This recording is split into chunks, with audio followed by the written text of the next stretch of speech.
या कि मैंने थोड़ी सी समरी यहाँ देने की प्रयास किया है, या कि मैं पढ़ूंगा जितनो अंश जरूरी लगेगा उतना ट्रांसलेशन करूंगा, हर अंश पूरा नहीं करूंगा, यद्यपि मैंने बहुत कट शॉर्ट करके ये 2-3 पैराग्राफ रखे हैं। id, ego and super ego are the three parts of the psychic apparatus defined in Sigmund Freud's structural model of the psyche. Freud 3 तत्वन को माने कि मानस में बात हमारी चल रही है, देखो अंतःकरण की, ये ध्यान रखियो। मेरो विषय जैसे उड़ जहाज को पंछी पुनः जहाज पे आवे, मेरो मन अनंत कहाँ सुख पावे। मैंने न फ्राइड की खीर खाई है, न मैंने जो है बिहेवियरिस्टन की खीर खाई है, न मैंने विक्टर फ्रैंकल की खीर खाई है। मैंने तो मेरे बाप की, मेरे दादाजी की खीर खाई है, और मैं गुण गाऊंगा तो मेरे दादाजी के गुण गाऊंगा। तो मेरो पर्पस है तुमको समझानो, साइकी जो हमारो मानस है, एक बात समझ के चलियो, अंग्रेजन के पास साइकी जैसी कोई चीज है नहीं, क्योंकि वो हर चीज को ऑर्गन में देखना चाहें तो ब्रेन है उनके पास, पर माइंड नहीं है। माइंड उनके पास इतना खोखलो है क्योंकि माइंड शब्द को कोई आधार ही उन पे नहीं है। ये सबसे बड़े आनंद की बात है। कभी कभी अपने को नाचने कूदने की इच्छा हो जाए ऐसी कि बेवकूफन की समझ में क्या आवे, उनके पास माइंड है ही नहीं, उनके पास है तो ब्रेन है। और अगर वो माइंड कह रहे हैं, साइकी कह रहे हैं, तो इट इज ऑल, वो कहें या को मंजूर करें कि दिस इज हाइपोथेटिकल। बाकी मजा आई है, खूबसूरती, ख्याल आयो कि नहीं।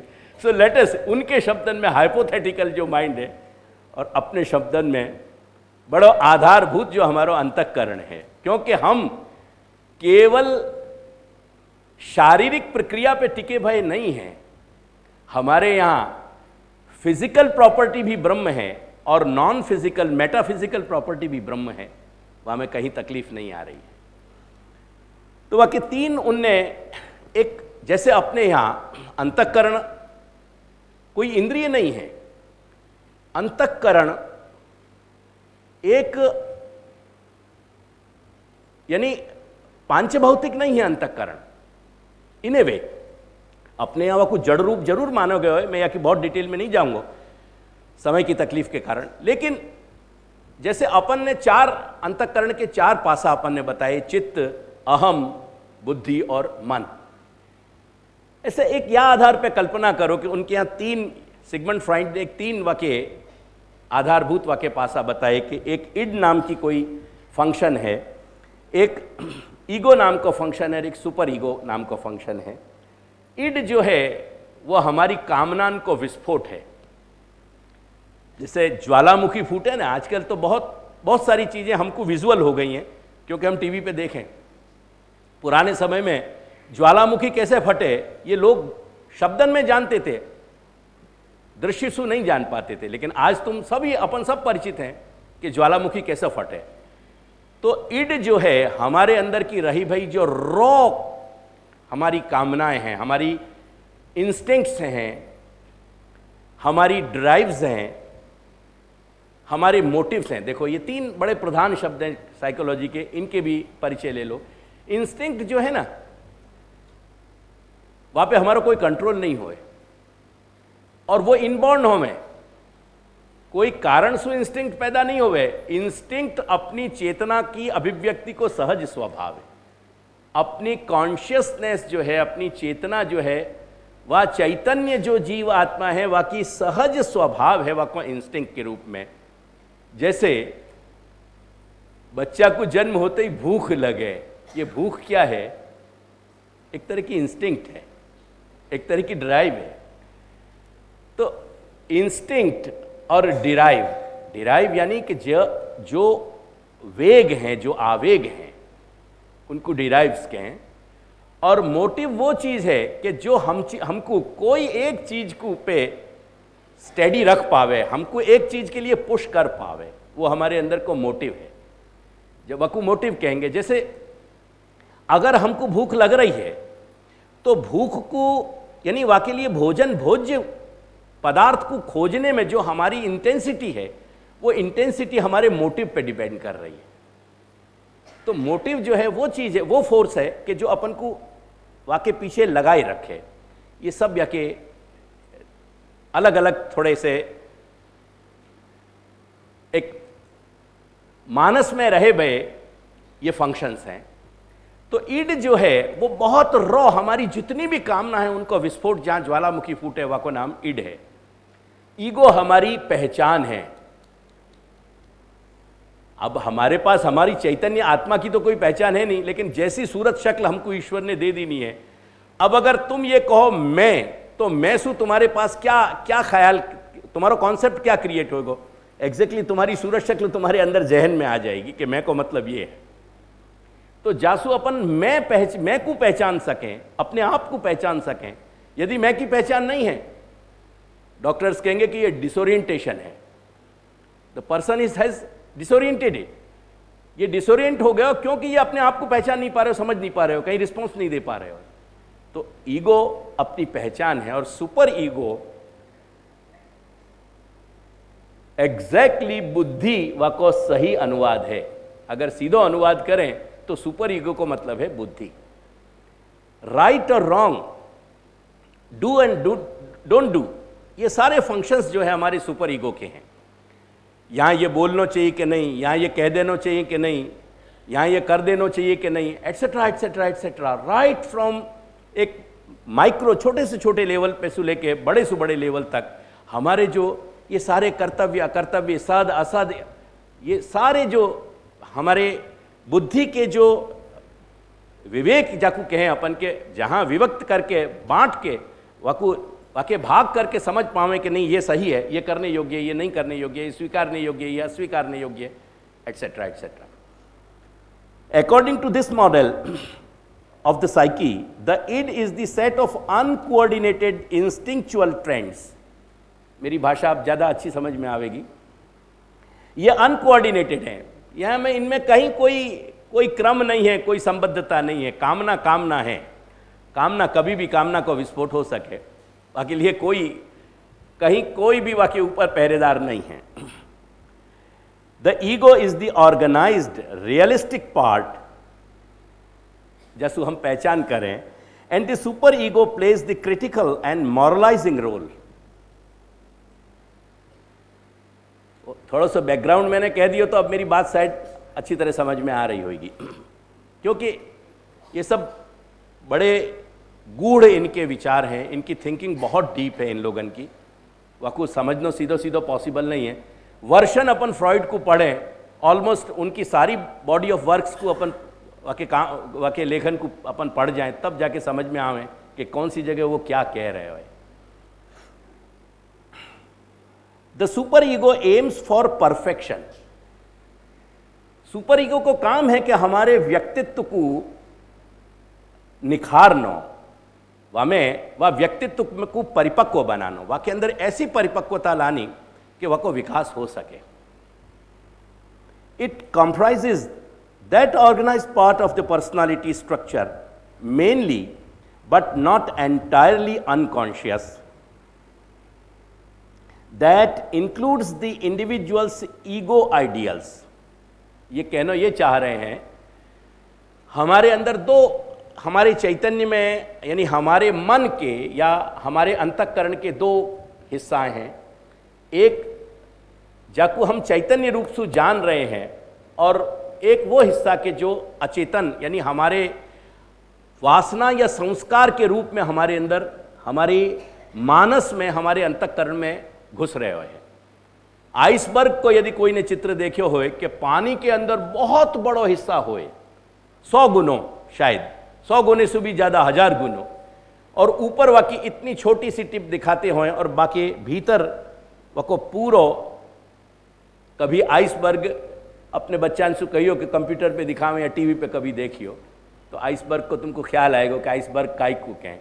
तो हमारा जो अचेतन मस्तिष्क है वो आइसबर्ग की तरह है, जो ऊपर निकली भाई, पानी से ऊपर निकली भाई जो वाकी टिप है वो कॉन्शियस है, वो हमारा चेतन लेवल है, और नीचे को हमारा अचेतन लेवल है। भारतवर्ष की भी जो संपूर्ण अपने यहाँ की वासना, खास करके सूक्ष्म देह और स्थूल देह, ऐसे दो शब्दन को प्रयोग मेरे संग बैठने वाले ने बहुत सुने होगा। सूक्ष्म देह कहो या लिंग देह कहो, वो सूक्ष्म देह जो है ना एग्जैक्टली सबकॉन्शियस है।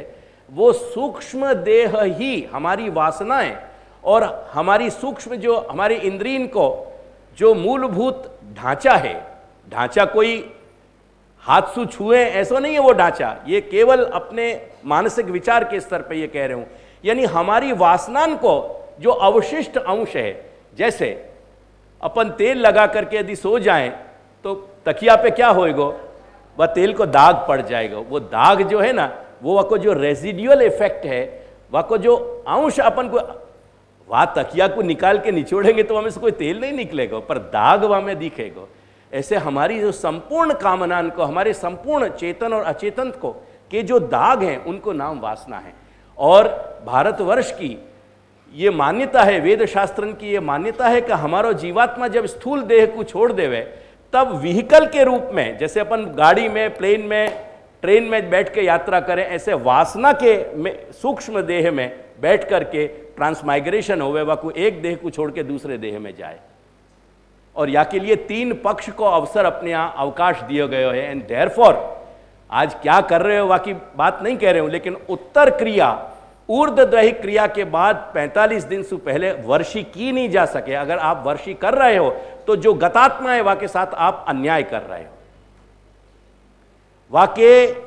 वाके पूरे ट्रांजिशन में आप प्रतिबंधक खड़े कर दे रहे हो, वो स्मूथ ट्रांजिट नहीं होएगा। वाके रास्ता में जैसे पहाड़ आ जाएं, नदी आ जाएं, खड़बचड़े एकदम पूरा उबड़ खाबड़ जमीन आ जाए और वहां में वाकी गाड़ी नहीं चल सके, वह तरह की स्थिति हो जाएगी। एक समझाने के लिए कह रहे हूं। यानी 45 दिन 3 पक्ष अपने यहां निर्धार किए गए कि वह सूक्ष्म देह में बैठो भयो जो आत्मा है वो या प्रकार से ट्रांसमाइग्रेट करिए। मैं बहुत स्थूल शब्दन में कह रहे हूं, मात्र हमको समझ आवे लिए, या कि प्रक्रिया बहुत सटल है, सूक्ष्म है, मैं वहां में नहीं जा रहा हूं। अस्तु, तो अचेतन अपने यहां भी यह तरीका से बताया गया है। अब क्या कहना है, देखो, that includes the individuals ego ideals, हमारे खुद की पहचान। एक बात पे हम गौर नहीं करें, अपने खुद के अंदर भी ऐसे एलिमेंट्स होवे कि जिनके अंदर अपन खुद को चाहने लगे। कभी कभी ऐसा होवे कि जब वो बहुत से ऐसे अच्छे आइडियल्स एलिमेंट्स नहीं मिले ना, तो अपन खुद से नफरत करने लगे। ये नफरत जब बढ़ जाए, एबनॉर्मल बन जाए, तो बीमारी बन जाए। और ऐसे ही अपने आप को पसंद करना, ये भी जब एक हद से बढ़ जाए ना, तो वो भी बीमारी बन जाए। या के लिए नार्सिसिज्म एक शब्द है फ्रॉइड को, वो कहे कि जब आदमी अपने आप में इतना इन्वॉल्व हो जाए, वो एकदम एक्सट्रीम पे चलो जाए, बाकी खुद की पसंदगी खुद के लिए, तो वो बीमारी बन जाए। तो ये जो सेल्फ आइडियल जो है, वो ईगो को जो पूरा को पूरा स्ट्रक्चर है, ईगो आइडियल्स, वो अपने खुद की अपने लिए इवेल्युएशन है। अपने खुद के जो अपने आप से जो संवाद कभी करें कि अपन ने सही कियो कि गलत कियो, क्या नहीं कियो, अपन को क्या होनो है, वो एक जो अंदर की अपने ख्वाहिश के अनुसार अपने व्यक्तित्व की, अपने पर्सनालिटी की एक जो छवि अपने अंदर है, अपने विकास की, ये सब अपने ईगो आइडियल्स हैं। तो ये ego ideals, spiritual goals and the psychic agency commonly called conscious. Consciousness और कॉन्शियस ये दोनों अलग चीजें हैं, देखो ध्यान रखिए। कॉन्शियस का मतलब है वो सदसद को विवेक के जो हमेशा हमारे स्टीयरिंग को सही दिशा में बना के रखे, वह को नाम है कॉन्शियस। एक अंदर से आवाज उठे, जाकू शास्त्र कहे कि अंतर्यामी की आवाज है, आधुनिक मनोवैज्ञानिक कहें कि इंस्टिंक्चुअल तुमको फीलिंग है, या लिए वो कहें कि रिस्पेक्ट योर इंस्टिंक्ट। एक स्टार ट्रैक करके पहले एक सीरीज आती थी पूरी टीवी पे, अब फिर वकू ने रिले करना शुरू किया है। वहाँ में एक वृद्ध जो प्रोटेगनिस्ट कैरेक्टर होवे, वो अपने यंग प्रोटेगनिस्ट वाको जो दूसरो मेन कैरेक्टर होवे वाको सिखावे कि ऑलवेज रिस्पेक्ट योर इंस्टिंक्ट्स। जब तू ये तलवारबाजी करे, और वो तलवार भी उनकी वो वाकई क्वाड्स की होती थी, फिर वहाँ में थोड़ा मैजिकल एलिमेंट भी आता था। तो ये जो तलवारबाजी तू करे, तो डिफेंस देने में, क्योंकि तू को छू जाएगी तो तेरे शरीर को काट डालेगी, गला देगी, यानी तू या को जब डिफेंस देवे, तो डिफेंस में इंस्टिंक्ट को तू रिस्पेक्ट कियो कर। अगर तेरी इंस्टिंक्ट फ्लैश ऑफ एक फ्लैश में ये कह रही कि तू यहां नीचे करके या कुछ डिफेंस दे, तो तू नीचे कर, तू माथे से मत सोच, वाकू टेक्निक पे बहुत मत जा, इंस्टिंक्ट पे जा। और वो इंस्टिंक्चुअल जब जब वो इंस्टिंक्चुअल डिफेंस देते तो तब तक वो बच जाता तो ये इंस्टिंक्ट जो है ना, वो चीज यहां कह रहे हैं कि कॉन्शियस, वो चीज है कि जो अपने यहां अंतर्यामी के लेवल पे कही गई है, जो सडनली कहे कि नहीं ये तुम गलत कर रहे हो, तुमको ये नहीं करना चाहिए, तुमको यहाँ की जगह ये करो। अपन कोई चीज को चूज करने जा रहे हो, जाते और फटाक से अपन दूसरी चीज कह दें। वो जैसे ड्रामा करे ना, कौन बनेगा करोड़पति में, ये वो एक्चुअली वो पूरा क्राफ्टेड हो गए अपने जैसे इनको टोपी पहराने के लिए बाहर नहीं तो वो करोड़पति कैसे बनेंगे, अपन तो बने कि नहीं बने, ईश्वर जाने। तो वो तरह को वो जो ड्रामा होवे ना, करते अपन को लगे कि ये आदमी यहाँ पे जाएगा, ये नंबर पे वो फटाक से दूसरी चीज को पॉइंट आउट करेंगे। दैट्स काइंड ऑफ वो एक पद्धति होवे वाकू कॉन्शियस के में, that criticises and prohibits his or her derives fantasies, feelings and actions. Conscious वाको नाम है जो अपनी रॉ फॉर्म की सारी कामनान पे, अपने उत्तेजनान पे, अपने आवेगन पे कंट्रोल रख पावे, एक पूरा सिस्टम क्रिएट करे। आई होप ख्याल में आ रहा है ना सबन के, मोर और less. The super ego works in contradiction to the id. अब देखो क्या बात कह रहे हो कि जो सुपर ईगो है वो ईड के कॉन्ट्रडिक्शन में वर्क करे, क्योंकि ईड हमारी रॉ कामनाएं हैं, सारी फील डिजायर्स हमारी। Where is the id, the superego strives to act in a socially appropriate manner। वो सुपर ईगो हमारो जो अंतःकरण को, वो जो हिस्सा है बुद्धि को, वो बुद्धि को एप्रोप्रिएट मैनर को क्या मतलब है, appropriate manner according to each and every different culture. जो चीज हमारे कल्चर में अलाउड है, नॉट अलाउड है, यानी जो हमारी संस्कार चले आ रहे हैं, जो हमारी संस्कृति है कुल मिलाकर के, वो संस्कृति के अनुसार ऑपरेटिव होएगा सुपर ईगो। या लिया हमारो सुपर ईगो एक दूसरे समाज के ऊपर सुपर ईगो कहीं डिफरेंट एक्ट कर सके, क्योंकि उनके यहां, अब जैसे विदेशन में लड़की के खुद की लड़की के संग डांस करना गलत बात नहीं है, वहां उनको सुपर ईगो एक्ट नहीं करेगो, प्रोहिबिट नहीं करेगो, पर अपन ऐसा सोचेंगे भी तो अपन को प्रोहिबिट करेगो कि नहीं, दैट्स नॉट एटसेट्रा। तो वो कल्चरल बेस पे काम करे। Where is the id just wants instant self gratification. Id की एक ही तमन्ना होए कि बस इच्छा उठी और पूर्ति होए, बाकी इच्छा कोई भी भई होए। बहुत व्यापक स्तर पे जो इच्छान को समूह है, पर इच्छा उठी कि नहीं और वो पूरी होनी चाहिए। या लिए जाको सुपर ईगो स्ट्रक्चर डेवलप नहीं हो पावे और जाको ईड जो है ज़्यादा पावरफुल बन जाए, वो इंसान जिंदगी भर बहुत मैच्योर नहीं हो पावे। The super ego controls our senses of right and wrong and guilt. It helps us fit into society by getting us to act in socially acceptable ways. I hope it's quite clear. Freud's theory implies that the superego is a symbolic internalization of the father figure and cultural regulations. ये father figure जो है ना, वो बाप नहीं है, पर बाप को फंक्शन क्या होवे, अगर हम सोचें, खास करके आज की जनरेशन को शायद उतनी गहराई से ये बात नहीं समझ में आएगी, लेकिन यदि अपन 40+ या 40 के जनरेशन से पूछे तो उनको यह बात की समझ है कि हर चीज़ के लिए कहीं बाप के चेहरा पे निगाह रखनी पड़ती थी। अगर वहाँ से कुछ पॉजिटिव साइन मिल रहे हैं तो अपन काम कुछ कर सकते थे, अगर नहीं मिल रहे हैं तो अपन कुछ नहीं कर सकते थे। ख्याल आया कि नहीं? एग्जैक्टली ऐसी तस्वीर वो कह रहे हो कि वो एक फादर फिगर की तरह तो सुपर ईगो जो है, क्योंकि वो अपने सद असद सारे आचरण को कंट्रोल करता था। ख्याल आया कि नहीं?